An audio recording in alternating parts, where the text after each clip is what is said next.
Ayat Quran itu Bu, jangankan kata-katanya, bahkan urutan penyebutannya saja itu punya makna yang begitu dalam. Kenapa kok ini disebut lebih dulu sebelum ini? Itu ada maknanya Bu.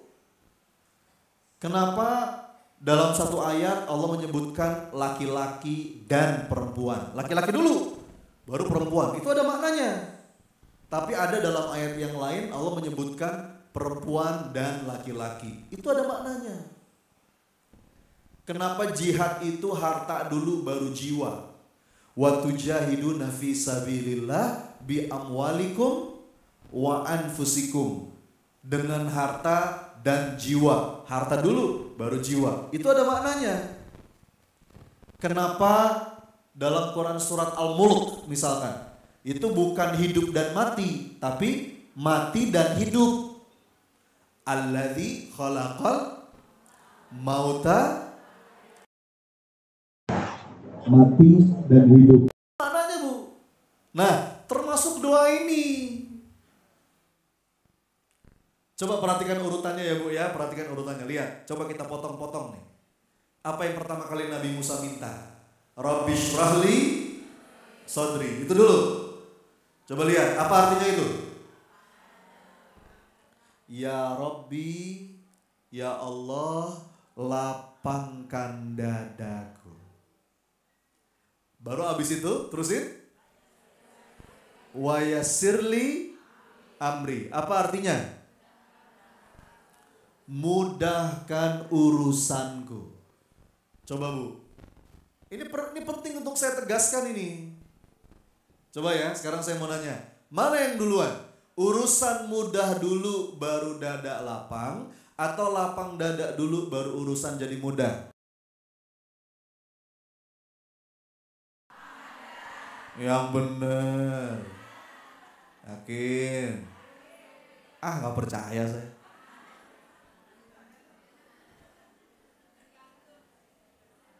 Kenapa ini perlu saya tegaskan? Karena saya pengalaman Bu.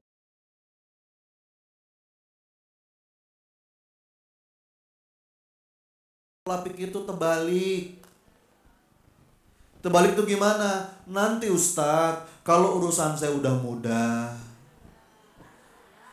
kalau utang saya udah lunas, kalau sakit saya udah sembuh, kalau yang ini udah beres, kalau yang itu udah saya punya, kalau udah ini begini-begini, baru Ustaz, kalau itu udah baru lapang dada saya. Betul nggak?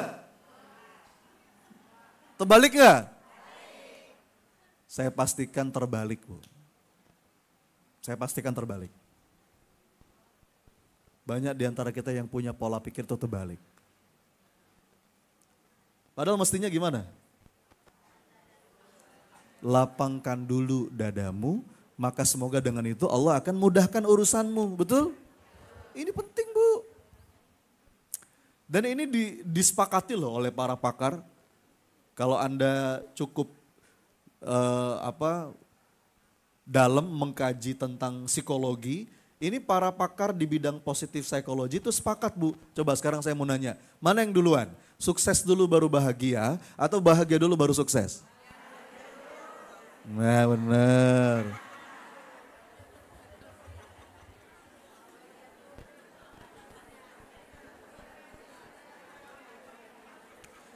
Kita tuh kebanyakannya bahagianya bahagia jika.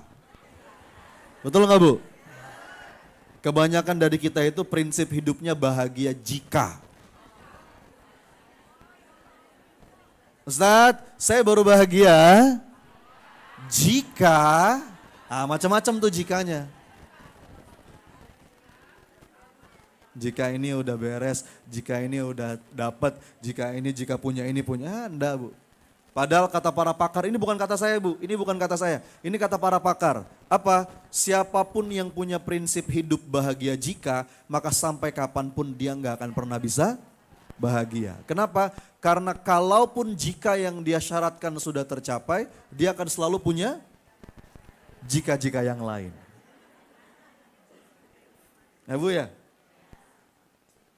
Makanya mestinya tuh bahagia dulu. Dan orang beriman itu bunda, orang beriman itu orang yang paling bahagia dalam hidupnya. Serius saya nih. Kata para ulama, orang beriman itu selalu bisa menemukan keindahan dalam setiap takdir kehidupan. Jadi kalau kita ngaku kita beriman, itu mestinya kita paling happy dalam hidup. Qul bifadlillahi wa birahmatihi fabidzalika falyafrahu. Serius bu. Jadi kalau kita ngaku kita beriman tapi muka masih ditekuk terus. Cembetat, cembetut, ruwet, rudet. Itu ada yang salah tuh dengan imannya, bener saya. Coba bu, para sahabat itu wajahnya cerah, ceria. Kenapa? Karena kalaupun dia punya masalah, air mata yang ada itu udah tumpah di malam hari. Dia adukan kepada Allah malam-malam di atas sajadah. Dan ketika siang hari ketemu dengan orang itu yang tersisa cuman wajah yang cerah ceria. Bener ini saya. Jadi kalau ngaku beriman tapi kok muka masih rudet gitu, itu ada yang salah tuh bu. Bener saya. Orang beriman tuh happy bu. Coba sekali lagi lihat kanan kiri sambil senyum. Ayo silakan.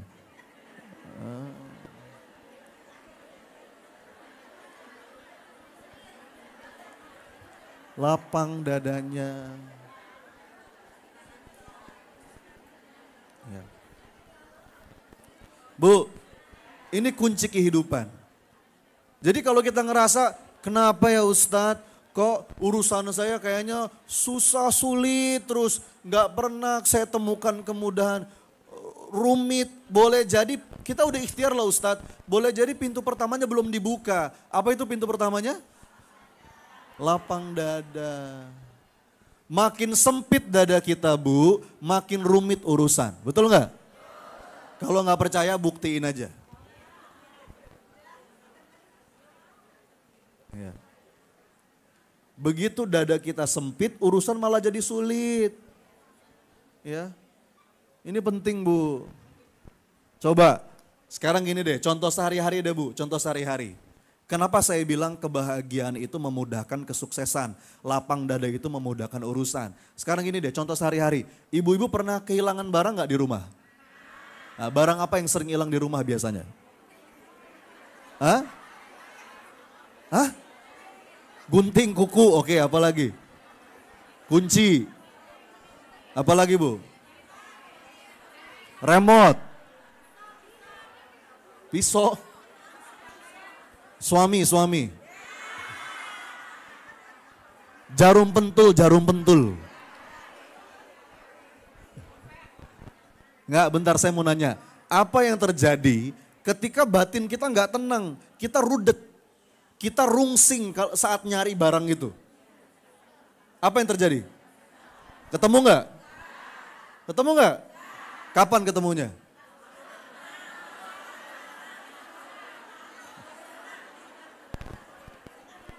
Ada yang bilang kalau lagi sholat Ustaz. Allahu Akbar. Itu tuh. Itu mah dibantuin setan bu. Karena memang ada setan khusus yang itu tugasnya membisiki orang kalau lagi sholat. Enggak, tapi poin saya begini. Begitu kita tenang dulu, lapang dulu, berdamai dulu, nanti kelihatan, betul nggak? Kalau kita belum mau berdamai, itu susah bu. Ada orang nyari kacamata gini bu, nih. Kacamata mana kacamata?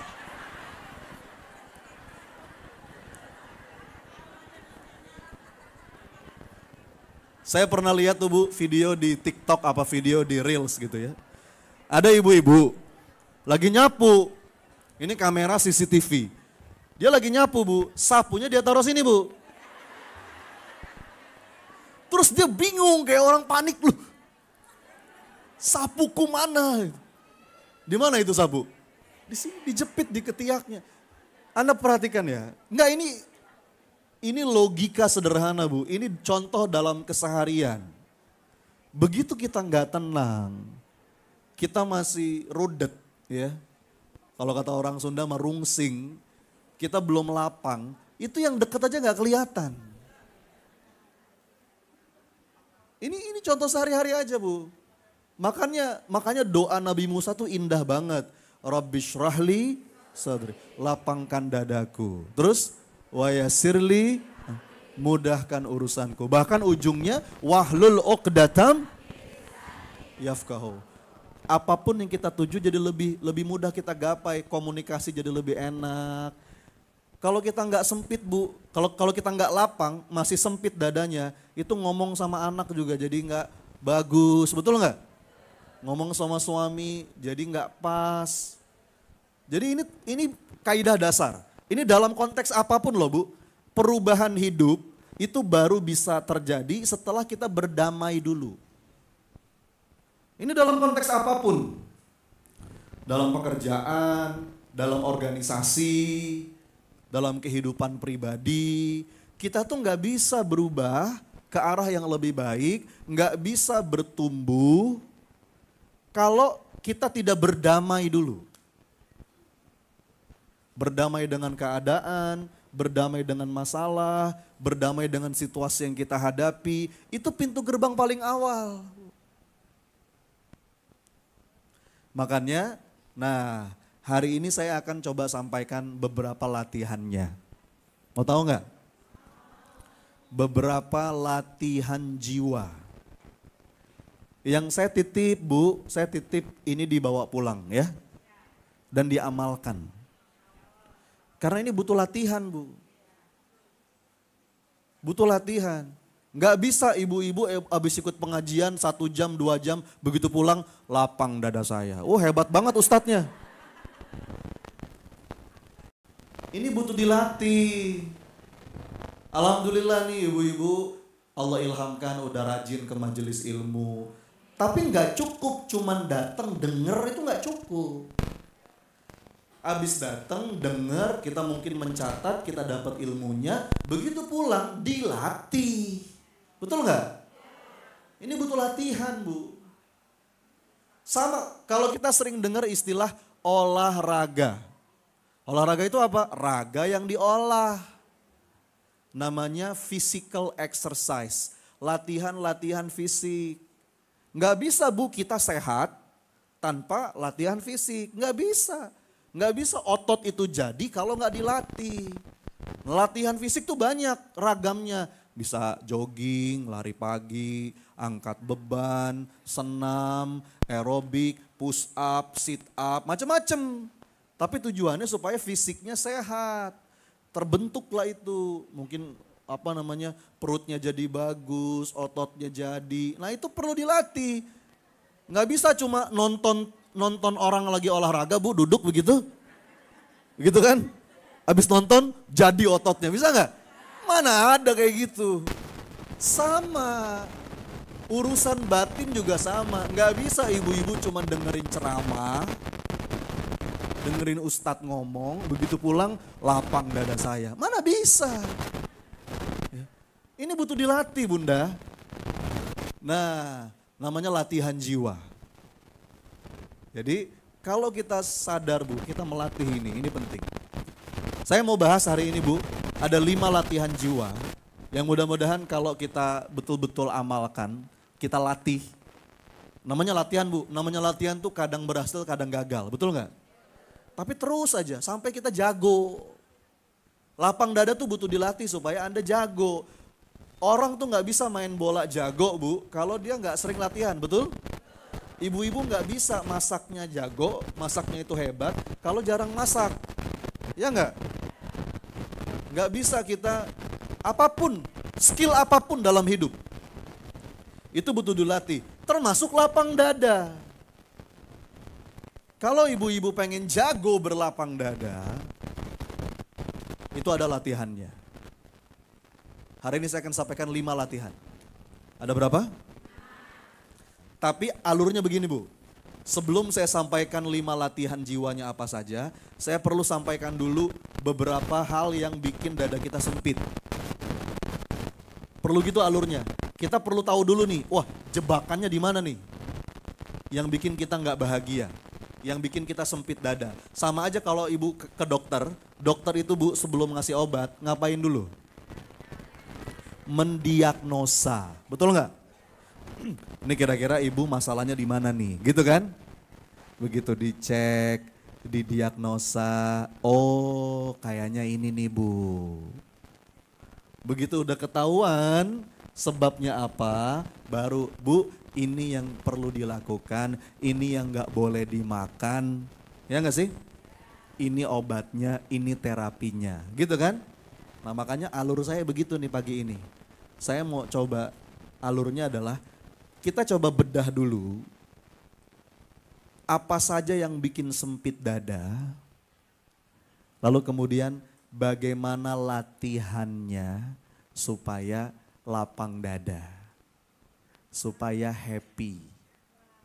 Oke Bu? Siap ini? Coba hati-hati dengan 5 jebakan ini. Nggak usah kena semuanya Bu, kena salah satu aja udah cukup membuat hidup Anda menderita. Serius saya. Jadi saya akan sampaikan 5 sumber penderitaan yang seringkali bikin kita sempit dada, sekaligus apa aja latihan-latihannya supaya lapang dada. Udah siap belum? 1. Nomor 1. Apa kira-kira?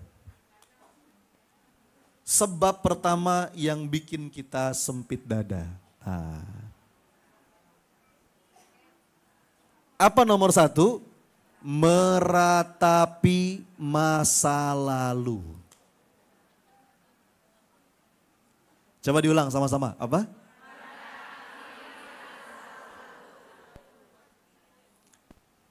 Ibu mau tahu orang yang hobinya meratapi masa lalu, ciri-cirinya Bu, suka ngomong kata-kata ini. Seandainya saja.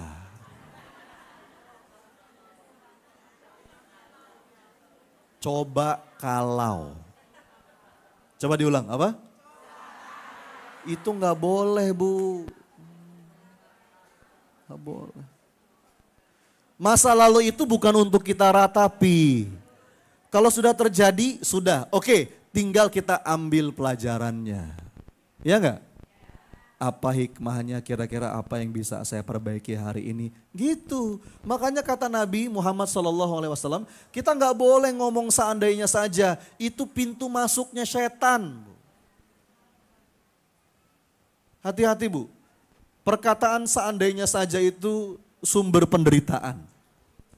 Ibu, jangankan untuk urusan yang besar. Untuk urusan yang kecil aja nggak boleh. Contoh ya. Ibu-ibu lagi jalan, naik mobil atau naik motor. Ingin ke sebuah tempat. Ada 2 pilihan arah. Bisa belok kanan, bisa belok kiri. Betul nggak? Kita pilih dong. Belok kanan Begitu belok kanan, macet. Terus ngomong gimana kita?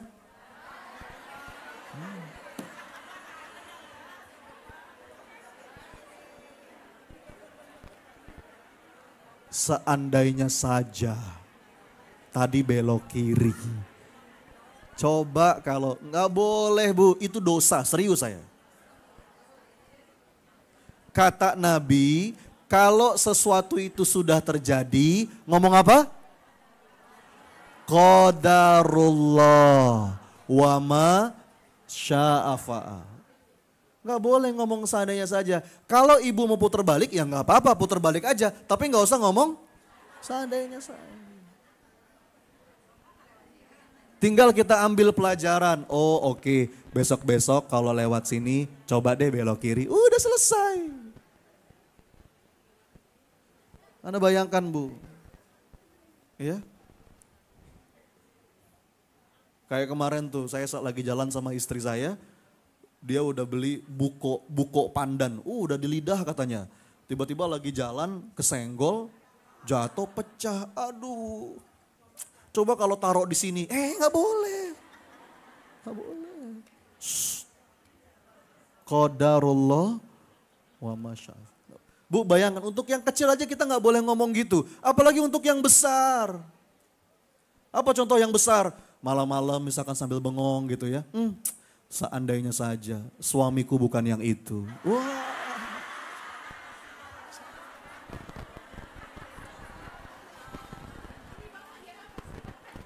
Udah punya cucu bu. Anak udah 5. Nggak boleh, itu setan seneng tuh bu. Saya kemarin ada seorang ibu-ibu, pengusaha dia. Pengusaha travel haji dan umroh. Qadarullah bu, beliau ketipu sekian M. Wah, galau bu. Pokoknya, wah resah, gelisah. Datanglah ke kelas saya di Solo waktu itu. Beliau datang ke kelas saya, terus abis ikut kelas, dia hampiri saya, dia ngomong, Mas Sony, coach, makasih ya.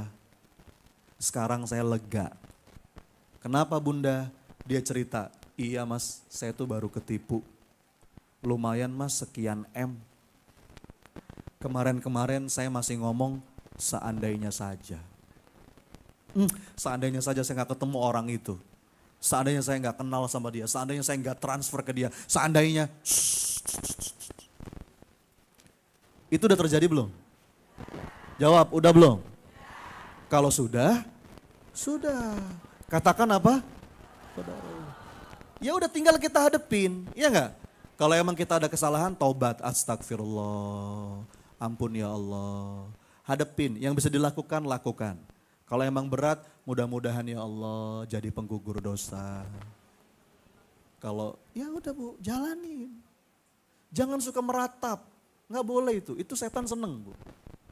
Kalau kata guru saya, kalau nasi sudah jadi bubur, ngapain? Ngapain bu?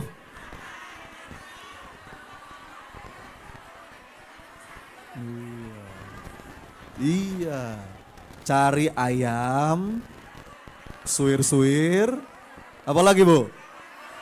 Cakwe, daun seledri, kasih kaldu, kecap asin, kecap manis kalau suka, kalau ada kerupuk boleh, kasih emping, jadilah bubur ayam spesial kan? Jangan suka meratapi, nasi udah jadi bubur, ngapain? Bu hati-hati ini penting loh, kenapa? Perhatikan ya, karena setan itu seneng sama seorang mukmin yang bersedih hati. Ya. Nih saya kutip kalimat dari Imam Ibnul Qayyim. La syai'a ahabbu ila syaitani min huznil mu'min. Apa artinya? Tidak ada yang lebih disenangi setan melebihi seorang mukmin yang bersedih hati. Jadi bu, kalau Anda pengen di like sama setan gampang. Gimana caranya? Sedih aja sedih.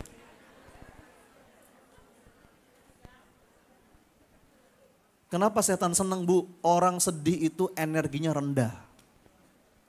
Gampang dibisikin. Ambil pisau, ambil pisau. A'udzubillah. Naik lantai 12. Loncat. A'udzubillah. Jadi bu, makanya kesedihan tuh bahaya. Terus latihannya gimana Ustadz? Latihan jiwanya supaya kita bisa berlapang dada dari jebakan yang ini. Meratapi masa lalu. Nama latihannya itu acceptance. Coba diulang bu. Nah acceptance itu apa? Acceptance itu bu bahasa gampangnya ridho. Coba diulang apa? Nah latihan jiwa yang pertama. Ini latihan bu, ini butuh dilatih. Nggak bisa abrakadabra bim salabim, nggak bisa. Ini butuh dilatih. Nama latihannya apa? Ridho.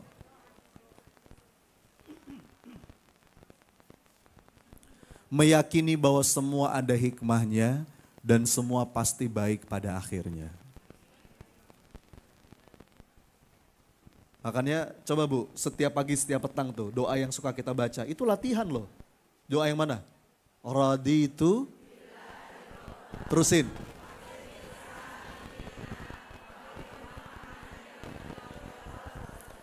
Nah itu latihannya. Cuma masalahnya kita tuh cuma baca teksnya aja tapi tanpa menjiwai. Itu kan doa anak-anak TK ya Bu ya. Kalau cuman baca anak TK juga bisa. Ibu-ibu sekarang TK berapa? TKB lagi. Kita udah seumur kita ini bukan cuman hafal teksnya, jiwai dong. Raditu billahi robba. Apa artinya? Ya Allah, hamba ridho, engkau Rob hamba yang mengatur segala urusan hamba. Bu, kadang-kadang yang terjadi sesuai dengan apa yang kita inginkan, betul?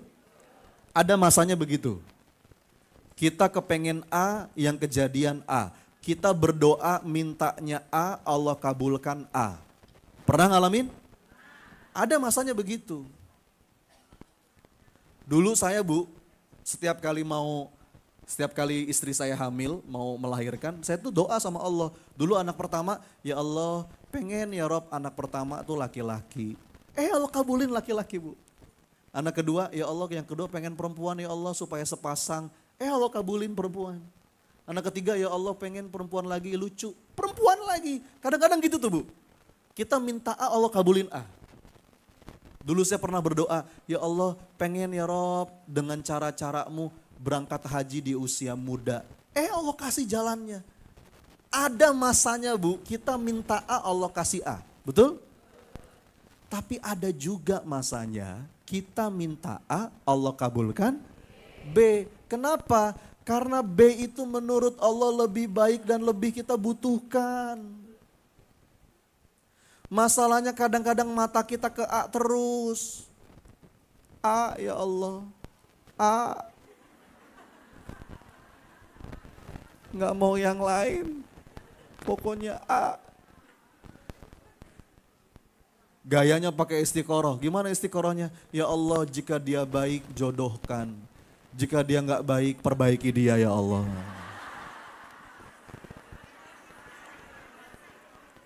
Itu bukan istiqoroh namanya. Itu apa Bu? Itu kita udah kena virus, nama virusnya harusitis Bu. Apa nama virusnya Bu? Padahal Bu dalilnya itu telak dalam Quran. Wa asa an takrahu syai'an wa huwa khairul lakum wa asa an tuhibbu syai'an wa huwa syarrul lakum wallahu ya'lamu wa antum la ta'lamun. Boleh jadi kamu gak suka sama sesuatu padahal itu baik. Boleh jadi kamu suka sama sesuatu padahal itu tidak baik. Wallahu ya'lamu wa antum la ta'lamun. Allah yang maha tahu, kamu gak tahu. Jadi jangan sok tahu. Kadang-kadang Bu pengabulan doa dari Allah itu Allah tunda sampai waktu yang paling baik. Segala sesuatu yang Allah tunda itu pasti ingin disempurnakan Bu. Tapi kadang-kadang kita suka tergesa-gesa. Ya. Padahal kata Nabi, la yazalu yustajabu li'abdi ma lam ya'jal. Allah itu senantiasa mengabulkan doa seorang hamba selama hamba itu tidak tergesa-gesa. Para sahabat bertanya, ya Rasulullah, ma'al istijal, seperti apa itu hamba yang tergesa-gesa? Hamba yang tergesa-gesa itu adalah dia berdoa, tapi setelah berdoa dia mengatakan, mana? Mana? Aku udah doa, tapi mana? Itu yang kayak begitu Bu, itu hamba yang tergesa-gesa, yang kayak begitu tertolak doanya. Padahal Allah kadang-kadang menunda karena Allah hendak menyempurnakan. Kadang-kadang Allah ganti. Jadi orang-orang yang ridho itu Bu, dia yakin pokoknya semua ada hikmahnya, semua pasti baik pada akhirnya. Apapun yang Allah tetapkan itu pasti yang terbaik. Yes, kita punya keinginan, tapi apa yang Allah tetapkan itu pasti jauh lebih indah daripada apapun yang aku inginkan. Kalau kata Sayyidina Ali, jika aku meminta sesuatu kepada Allah dan Allah kabulkan, aku bahagia. Tapi jika Allah tidak mengabulkan apa yang aku minta, aku lebih bahagia. Kok begitu? Iya, karena yang pertama pilihanku, sedangkan yang kedua pilihan Allah. Dan pilihan Allah pastilah yang terbaik untukku. Jadi hatinya mudah ridho Bu. Ya Allah, apapun yang kau tetapkan asal dengan itu engkau maafkan aku. Engkau ridho padaku, maka aku baik-baik saja. Didawamkan ya Bu doa yang tadi itu, jangan sampai lupa. Setiap pagi, setiap petang. Gimana? Raditu.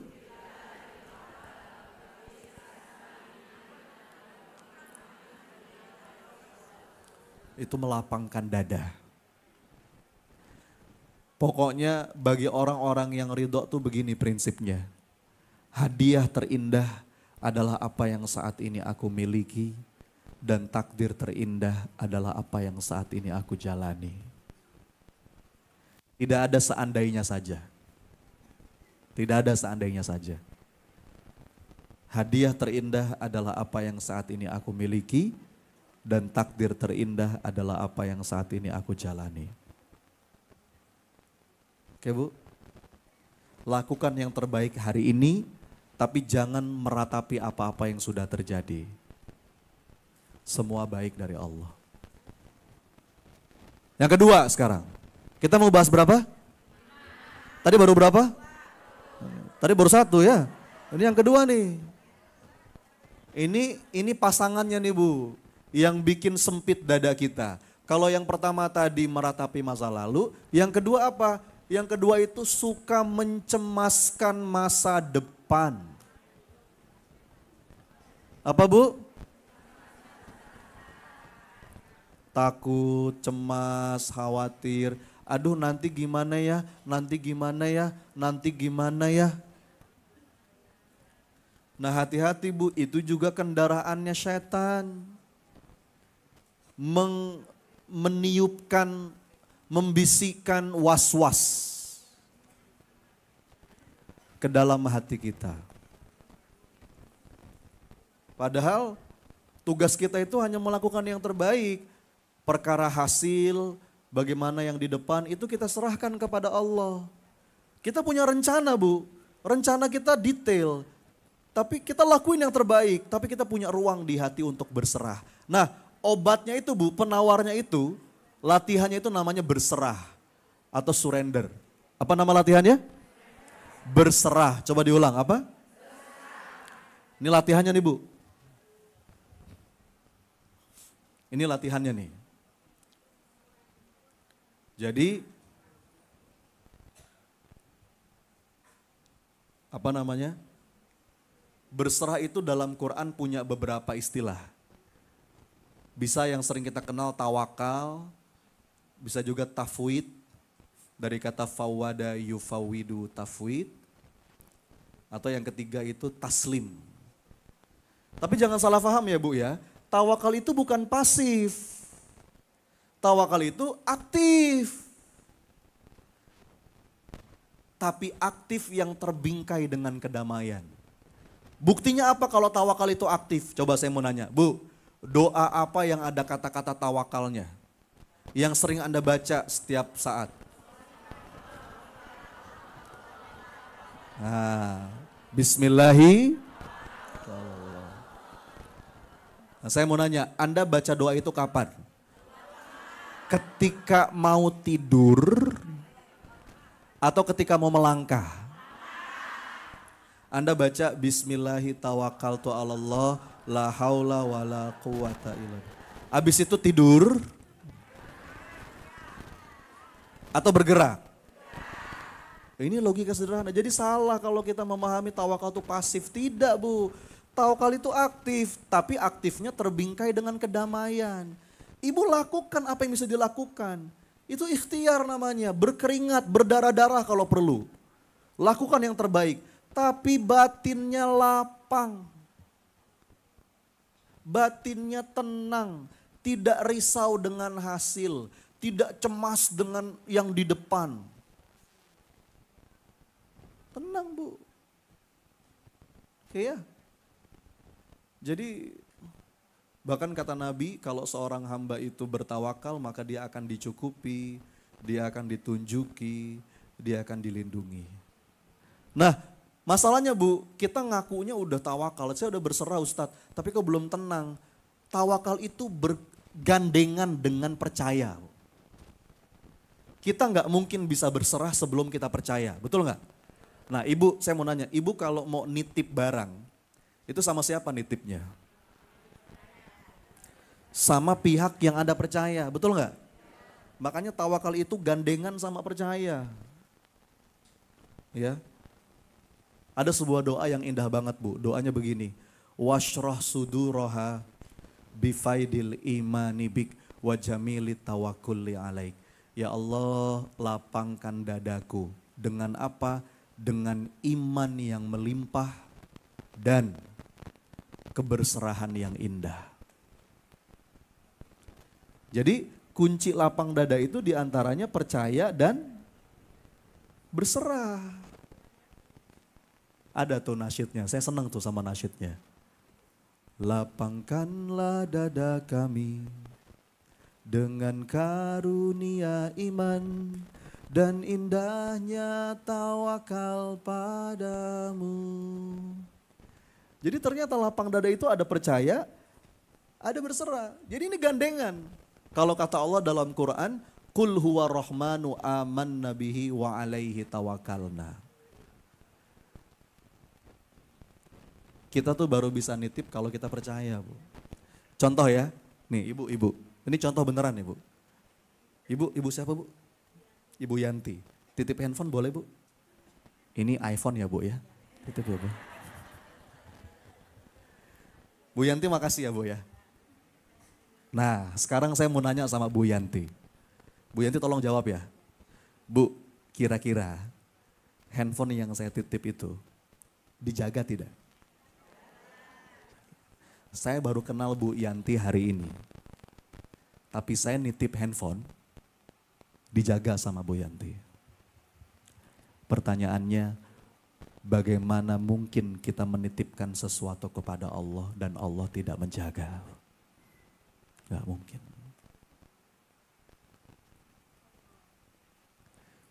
Jadi berserah itu Bu, bahasa kesehariannya nitip. Ibu-ibu apa sih yang sedang ibu-ibu cemaskan? Titip ya Allah. Ada doanya tuh. Ya Hayyu ya Qayyum birahmatika astaghits wa aslihli sya'ni kullahu wa la takilni ila nafsi tarfatan. Hafalin Bu doanya. Itu doa nitip. Dan efeknya tenang. Coba nih, saya nitip ke Bu Yanti. Dan saya percaya sama Bu Yanti. Kira-kira hati saya gimana? Tenang. Kenapa saya tenang? Karena saya yakin Bu Yanti pasti jagain titipan saya. Betul? Kalaupun misalkan terjadi apa-apa, pasti nggak sengaja handphone saya jatuh, kebanting, pecah, kesiram air. Saya yakin Bu Yanti pasti ganti. Ya kan Bu? Jangan-jangan diganti sama yang lebih mahal. Jadi ini penting Bu. Apa yang sedang ibu-ibu cemaskan? Masa depan, persoalan rezeki, persoalan anak. Ya Allah, titip ya Rabb. Ada yang bisa kita lakukan, lakukan. Ibu-ibu, Bu, bisa gak jagain anak 24 jam? Lakukan apa yang bisa ibu lakukan. Misalkan ibu cemas dengan pergaulan anak, apa yang bisa dilakuin, lakuin. Apa yang bisa dilakuin? Yang pertama kita solehkan diri kita. Gak bisa kita pengen punya anak yang soleh tapi kita gak berjuang untuk jadi soleh, mana bisa. Ya, saya solehkan diri saya. Terus apa? Kita pilih lingkungan yang baik, carikan teman-teman yang baik, mungkin sekolahkan di sekolah yang baik. Itu ikhtiar kita. Tapi perkara nanti sesuatu yang di luar jangkauan kita yang bikin kita cemas, jagain ya Allah, titip ya Allah. Gitu Bu. Bu, bisa gak jagain suami 24 jam? Titip Bu sama Allah. Mau tahu gak Bu doa nitip suami? Mau tahu gak? Saya ajarin kalau mau tahu. Doanya begini, ya Allah titip mata suami hamba ya Allah. Kalau macam-macam ambil saja ya Allah. Dosa-dosanya, saya belum selesai. Gak boleh doa yang buruk-buruk ya Bu. Tenang Bu udah. Ngapain sih kita overprotective? Suami pulang, mana handphone? Ngapain? Bu tinggal doa aja. Ya Allah, kalau emang ada sesuatu tunjukkan. Kalau emang gak ada apa-apa ya Allah, tenangkan. Gitu. Nontonnya sih Ipar Adalah Maut. Film-film dia berselingkuhan, repot jadinya. Pokoknya apapun yang sedang menggelisahkan batin bunda. Yuk latihan. Kita petakan. Mana yang ada dalam kendali kita, disitulah kita berikhtiar. Mana yang di luar kendali kita titip, kita serahkan kepada Allah. Tadi tuh Bu hafalin doanya, itu bagus banget Bu. Ya Hayyu Ya Qayyum birahmatika astaghits wa aslihli sya'ni kullahu wa la takilni ila nafsi torfata'an. Tugas kita hanya melakukan yang terbaik yang bisa kita lakukan. Dan Bu, mau tahu nggak manisnya apa? Aduh, ini mesra banget. Sampai Allah bilang begini Bu. Innallaha yuhibbul mutawakkilin. Ini terus terang Bu, buat saya manis banget. Sesungguhnya Allah itu mencintai orang-orang yang bertawakal. Bu, terus terang ya, dulu saya masih bingung. Dulu saya belum nangkep dengan ayat ini. Kok Allah mencintai orang-orang yang bertawakal? Alasannya apa ya? Kalau misalkan Allah mencintai orang-orang yang sabar. Wallahu yuhibbus sobirin. Oke, saya langsung nangkep. Jelaslah dia sabar makanya Allah cintai. Atau Allah mencintai orang-orang yang beramal soleh. Oke, jelas.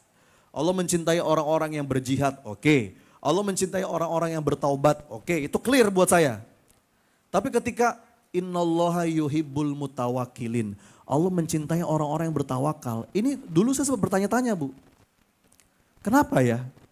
Nah belakangan ketika saya ngaji, saya belajar, saya nanya kepada guru. Kenapa Allah mencintai orang yang bertawakal? Karena tawakal itu bukti iman. Bukti percaya. Contoh nih Bu ya, saya sering ngasih analogi. Saya itu Bu, kalau misalkan saya ngajak jalan anak, kan ada waktunya ya saya jalan sama anak. Anak saya itu Bu, setiap kali saya ajak jalan, misalkan kita mau makan di mana, mau jalan kemana, saya kan nanya ya, Nak, A atau Teteh mau makan apa, mau jalan kemana. Jawaban mereka apa? A ngikut Abi aja. Itu kan berarti dia berserah, betul ya Bu? Terserah Abi. Menurut saya Bu, itu jawaban manis banget loh. Itu dalam bahasa lain, dia ngomong gini, pokoknya Bi, AA itu kalau Abi yang ngajak, AA yakin Abi ngajak ke tempat terbaik. Betul nggak? Itu bahasa lainnya Bu. Makanya keberserahan itu buat saya sebuah ungkapan yang manis. Dan saya makin sayang sama mereka. Saya merasa dipercaya. Ya. Dan saya pasti akan ngasih yang terbaik. Ketika saya dipercaya, saya pasti akan ngasih yang terbaik. Betul nggak? Memang agak beda dengan terserahnya ibu-ibu kalau ditanya mau makan apa. Nah ini agak rudet memang nih. Bu, makan apa Bu? Terserah. Bu, makan ketoprak yuk. Ah Ustaz, kacang. Nggak enak ke perut. Ya udah. Soto Betawi yuk Bu. Aduh santen Ustaz. Terus ibu mau makan apa? Terserah.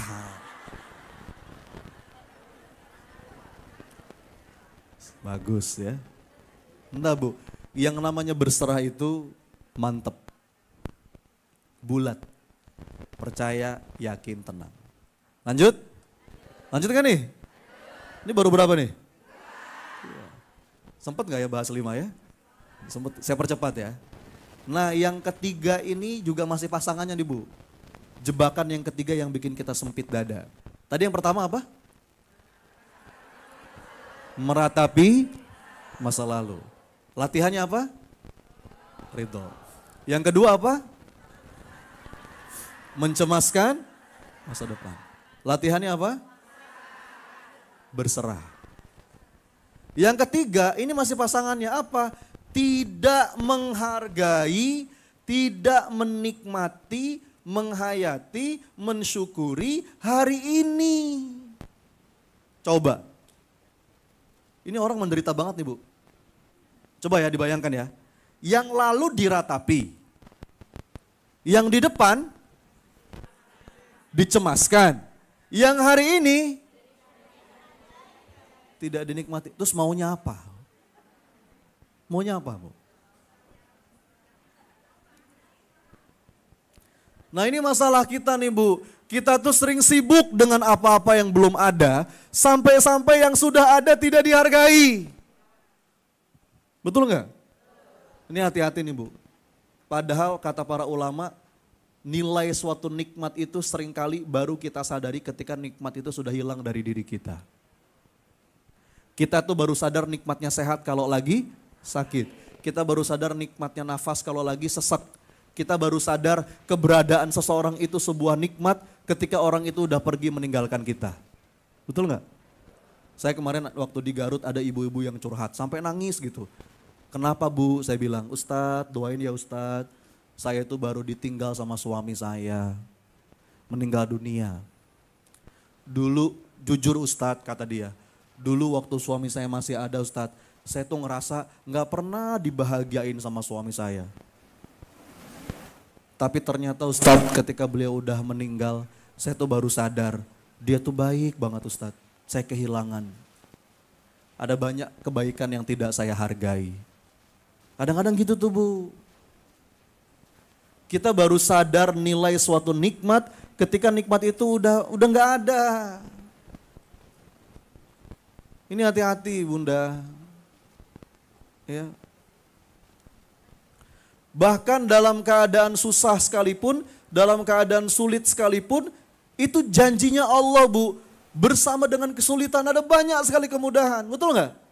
Anda udah hafal semua ayatnya. Apa? Fa inna ma'al Bu, maaf ya Bu ya. Ini ayat yang udah sering kita baca, betul nggak?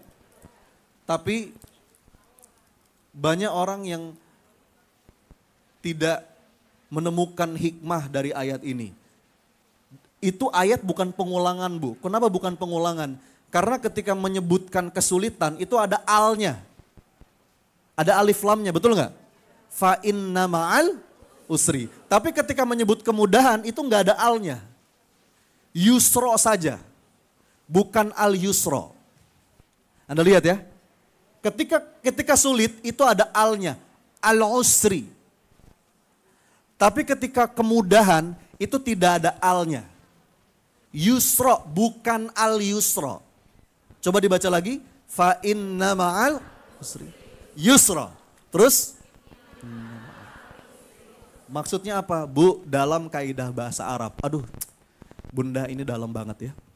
Dalam kaidah bahasa Arab, kalau ada alnya, itu berarti definitif, ma'rifah. Tapi kalau nggak ada alnya, itu berarti nakiroh. Tidak definitif yang itu lebih banyak kemungkinannya. Makanya kata para ulama, satu kesulitan itu minimal bareng dengan dua kemudahan. Ketika Allah menutup satu pintu, di sisi yang lain Allah buka pintu yang lebih banyak. Masalahnya kita sibuk menatap pintu yang tertutup itu sampai nggak ngelihat pintu yang kebuka. Ya Allah, kenapa pintunya Engkau tutup ya Allah? Buka ya Allah. Aku nggak mau ditutup begini ya Allah. Itu lihat. Pintu lain Allah buka lebih banyak. Tapi kita nggak ngelihat itu Bu. Makanya lawannya syukur itu apa? Apa lawannya syukur? Kufur itu Bu masih satu padanan kata dengan kafir. Jadi kufur, kafir, cover itu satu turunan. Cover itu nutup Bu. Contoh ya nih, punten Bu. Saya mau kasih analogi. Mohon izin ya. Ada seorang murid yang bertanya kepada gurunya. Apa kata muridnya? Guru, ajari aku ilmu syukur Guru. Guru, ajari aku ilmu syukur. Apa kata gurunya? Baik, kalau kamu pengen belajar ilmu syukur, sekarang saya kasih tugas. Apa tugasnya guru? Siapin segelas air. Oke? Bukan minum, Bu. Tugas kamu bawa segelas air ini berjalan masuk ke dalam hutan yang di sana. Oh, ternyata Bu, di sana ada hutan. Hutan kecil.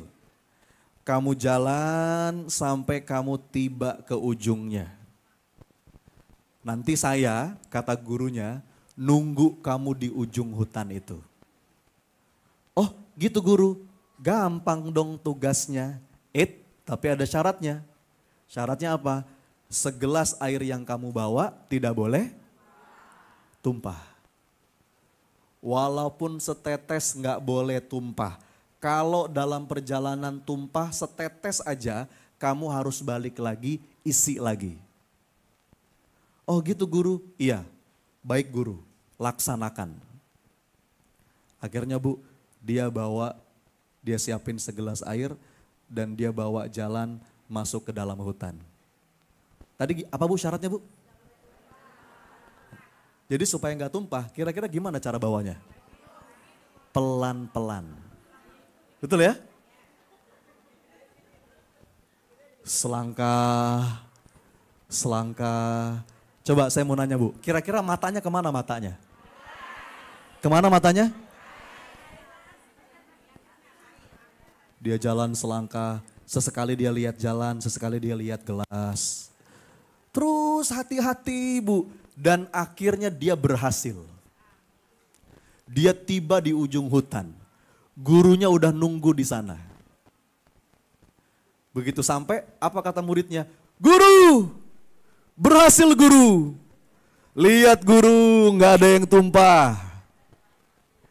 Kata gurunya, bagus. Terus muridnya nanya, terus guru, apa hubungannya tugas yang tadi dengan ilmu yang saya minta? Saya kan mau minta ilmu syukur. Gurunya Bu merespon dengan sebuah pertanyaan. Apa kata gurunya? Wahai anakku, wahai muridku, sekarang saya mau nanya sama kamu. Apa guru? Pertanyaannya, keindahan apa yang kamu temukan di dalam hutan tadi? Jawab. Apa kata muridnya? Bingung dia. Keindahan apa guru? Aku nggak lihat apa-apa. Kenapa dia nggak lihat apa-apa?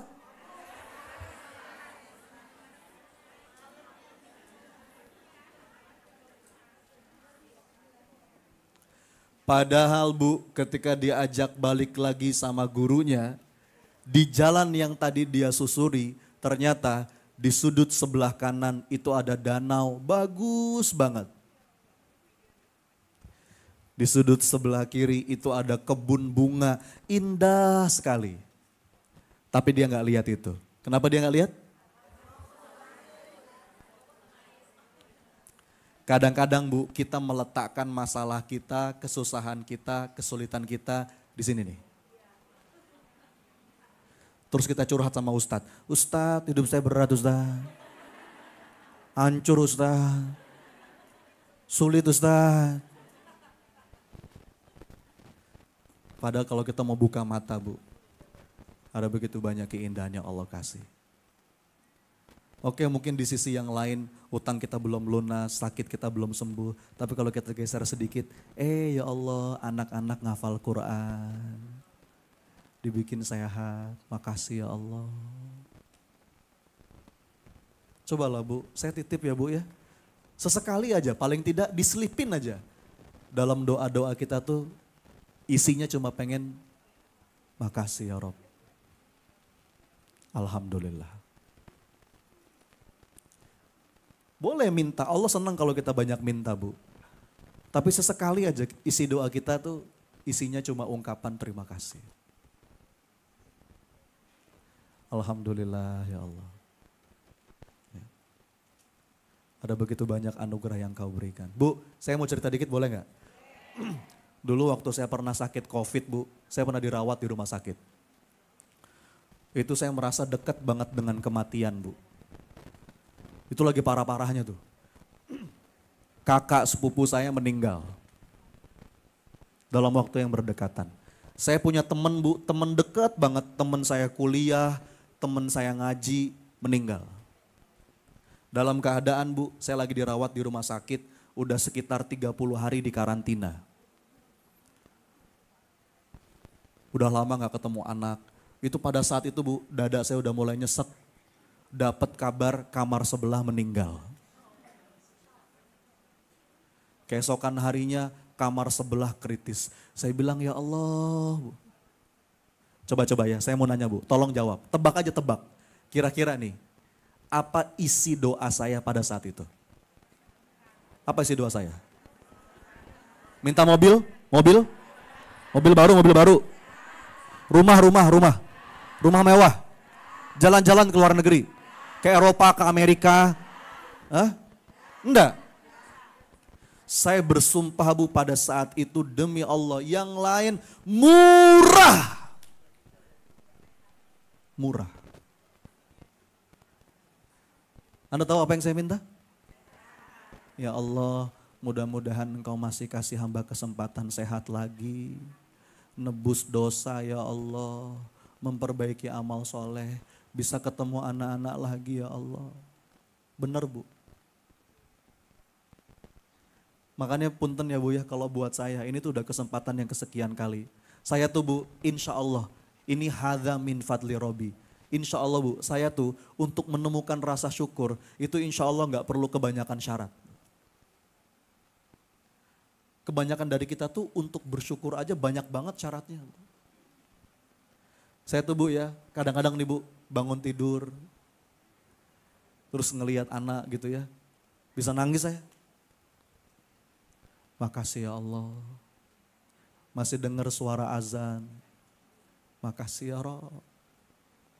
Kadang-kadang bu saya makan tuh bu, itu nasi saya pandangin tuh bu. Ya Allah makasih ya Rob. Kata para ulama, tapi anehnya bu, ketika kita sudah sampai level itu malah kok Allah kayak tambah-tambah nikmat bahkan tanpa kita minta.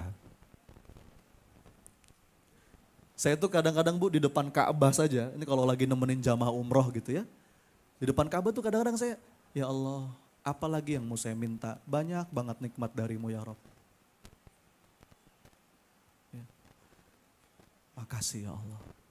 Makanya doa Nabi Sulaiman gimana? Rabbi auzi'ni an ashkura nikmatakallati an'amta alaihi. Bu, nanti di akhir kita tutup dengan doa bareng, boleh? Sesi yang paling penting dalam majelis ilmu itu sesi apa? Doanya.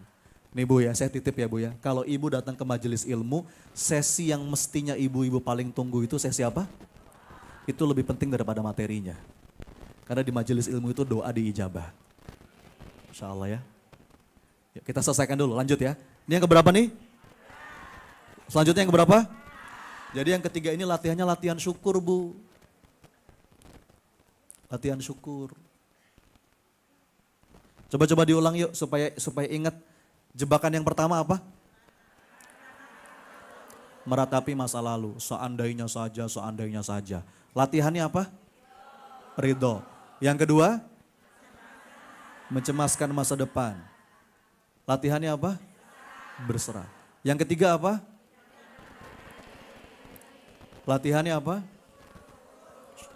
Makasih ya Allah. Alhamdulillah. Makasih ya Allah. Alhamdulillah. Bu, ada sebuah cerita dari para ulama, dari seorang ulama yang menceritakan ternyata ada loh seorang hamba Allah yang itu jadi kekasihnya Allah lewat jalur makan. Benar saya ini? Kan biasanya kalau mau jadi kekasih Allah lewat jalurnya apa? Tahajud, betul nggak? Wah tahajud nggak putus. Allah ridho sama dia jadi kekasihnya Allah. Ada yang lewat jalur puasa, betul nggak? Ada yang lewat jalur sedekah. Ternyata bu para ulama menceritakan Ada hamba-hamba Allah yang jadi kekasih Allah lewat jalur makan. Loh kok bisa? Karena dia Bu setiap makan itu, alhamdulillah, makasih ya Rob. Karena rasa syukurnya itu yang bikin Allah jatuh cinta sama seorang hamba. Oke ya, saya percepat nih waktu saya tinggal dikit lagi. Yang keempat, apa yang bikin sempit dada? Terlalu memikirkan apa kata orang. Oke? Coba diulang, apa?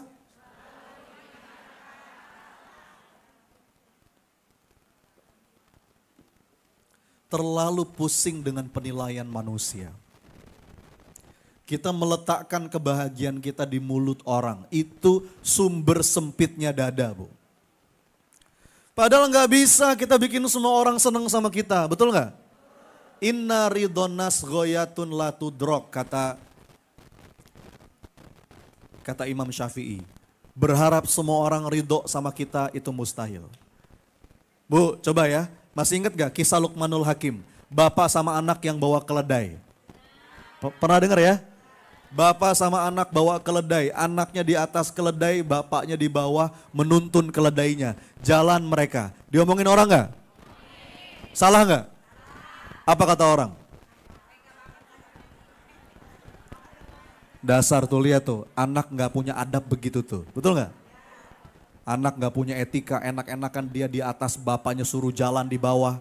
Tuh anak zaman sekarang gitu tuh, gak diajarin adab. Wah, udah mirip belum saya? Dengan julidnya netizen yang maha benar dengan segala komentarnya. Bapaknya dengar, nak salah nak, gantian ya nak, bapak di atas kamu di bawah, tolong tuntun keledainya, jalan mereka.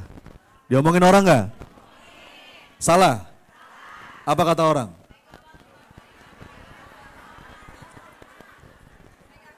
Kok ada ya bapak yang tega kayak gitu sama anak? Gak habis pikir saya mah, anaknya suruh jalan, bapaknya enak-enakan di atas, itu orang tua gak punya perasaan. Bapaknya denger, nak salah nak, sini nak kamu naik nak, yuk kita naik di atas. Mereka naik berdua, jalan keledainya. Diomongin orang?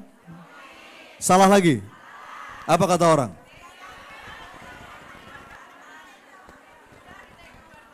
Dasar bapak sama anak gak punya pri kebinatangan. Itu keledai kecil loh dinaiki berdua, zolim tahu gak? Nyiksa binatang. Bapaknya denger, nak salah nak, udah turun yuk nak. Turun mereka berdua, dituntun aja keledainya, jalan mereka. Diomongin orang? Salah lagi? Apa kata orang?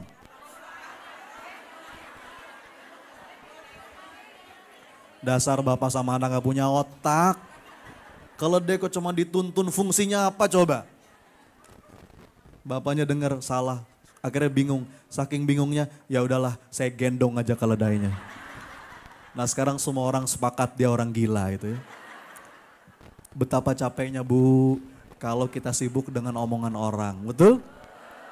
Bu, orang ngomong apa itu nggak ada hisapnya buat kita.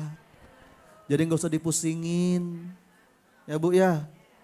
Sudah. Boleh klarifikasi sekali dua kali, udah.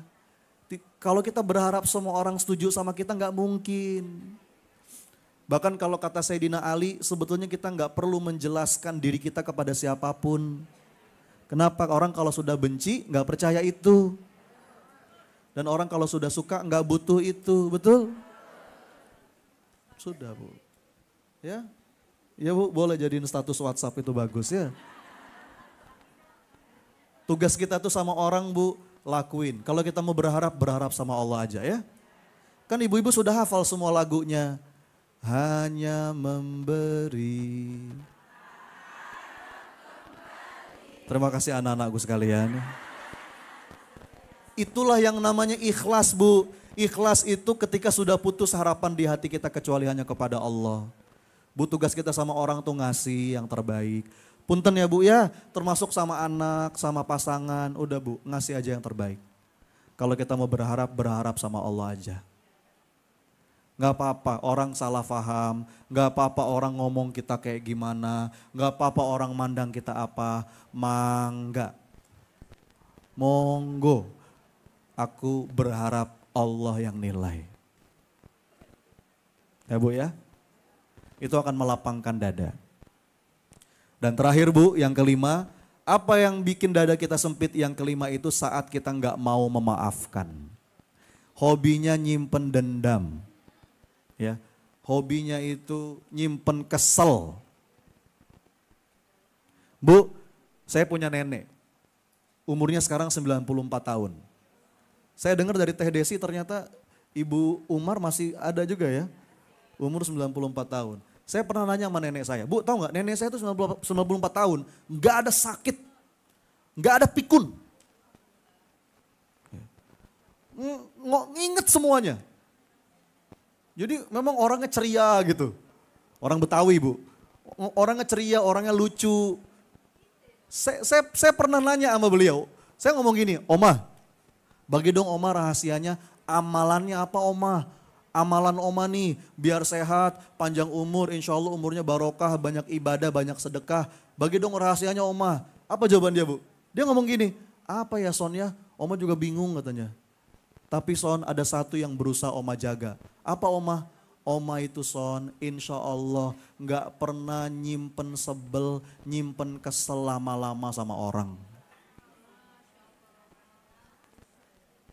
Oma itu Son insya Allah gak ada Son sebel, kesel, apalagi sampai dendam gak ada Son. Oma itu kalau lagi kesel sama anak aja, apa yang Oma lakukan? Oma peluk anak Oma dan Oma bilang kepada Allah, ya Allah hamba ridho air susu hamba diminum sama dia. Dah, Oma ceria lagi. Oma gak ada Son sebel, kesel sama orang lama-lama. Masalahnya banyak diantara kita yang hobinya nyimpen. Betul Bu?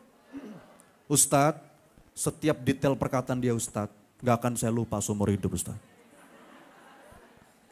Saya ingat betul bagaimana mimik wajahnya Ustadz. Dia ngomong gitu menjelang azan zuhur Ustadz. Pada tanggal 2 Januari 1987. Waduh. Ahli sejarah. Terus latihannya gimana Ustadz? Latihannya Bu gini, supaya mudah memaafkan. Ada banyak lah teorinya, tapi yang paling inti latihannya adalah sadar bahwa kita juga butuh dimaafin Allah. Dan cara pasti untuk dapat maafnya Allah itu tahu nggak? Banyak-banyak memaafkan orang. Saya pernah nanya sama guru saya, Ustadz, bagaimana cara pasti untuk dapat maafnya Allah? Apakah dengan istighfar? Bisa dengan istighfar. Tapi istighfar pun ada potensi tidak sampai. Kalau tidak betul-betul dari hati. Apalagi istighfarnya ibu-ibu kalau lagi marah. Gimana Bu? Itu istighfar yang perlu diistighfari ya Bu ya. Istighfar bisa untuk dapat maafnya Allah. Tapi ada cara yang lebih pasti. Apa Ustadz? Banyak-banyak maafin orang. Waliyafu waliyasfahu ala tuhibbuna ayyakfirullahu lakum. Mudah-mudahan Bu, 5 latihan itu bisa melapangkan dada kita. Yuk coba diulang sebagai penutup. Yang bikin kita sempit dada. 1 apa? Meratapi masa lalu. Latihannya apa? Latihan ridho. Ngomong aja dulu Bu, nggak apa-apa walaupun baru di mulut nggak apa-apa. Ya Allah hamba ridho, hamba terima ya Rabb. Raditu billah ya Rabba.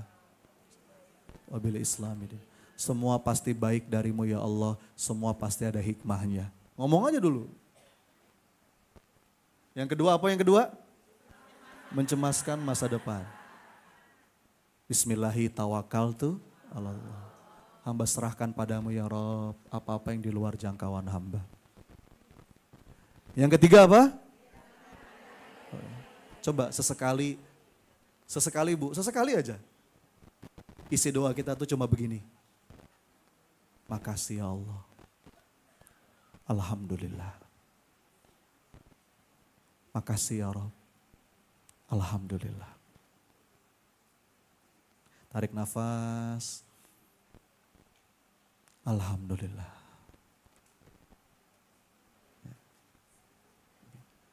Yang keempat, pusing dengan apa kata orang. Nah, gak usah. Bu, kata para ulama, seandainya engkau tahu betapa cepatnya manusia melupakanmu setelah engkau wafat, kita gak akan sudi. Kita gak akan pusing dengan pandangan orang. Betul gak? Bu, ini rahasia ya. Besok lusa kita meninggal, orang lupa sama kita. Betul gak?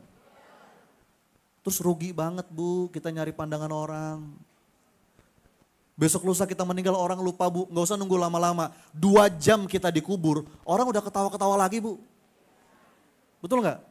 Terus ngapain kita capek sama pandangan orang? Ya. Udah cukup Allah saja. Cas, coba diulang apa? Cas, cas itu apa? Cukup Allah saja. Nih bu, besok lusa saya meninggal, ibu pasti lupa sama saya. Jadi saya rugi kalau datang ke Bintaro hanya untuk ibu-ibu, rugi saya. Ibu lupa sama saya pasti. Loh bagaimana saya nyetel hati saya kalau saya ngelakuin sesuatu untukmu ya Allah. Orang mau ngomong apa silakan. Yang penting kau nilai hamba ya Allah. Udah. Orang mau ngomong apa biarin aja bu. Ya, lapang dada kita. Nah yang kelima, tidak mau memaafkan. Latihannya apa? Latihan memaafkan. Berharap Allah maafkan. Ya, mudah-mudahan ada manfaatnya. Oke?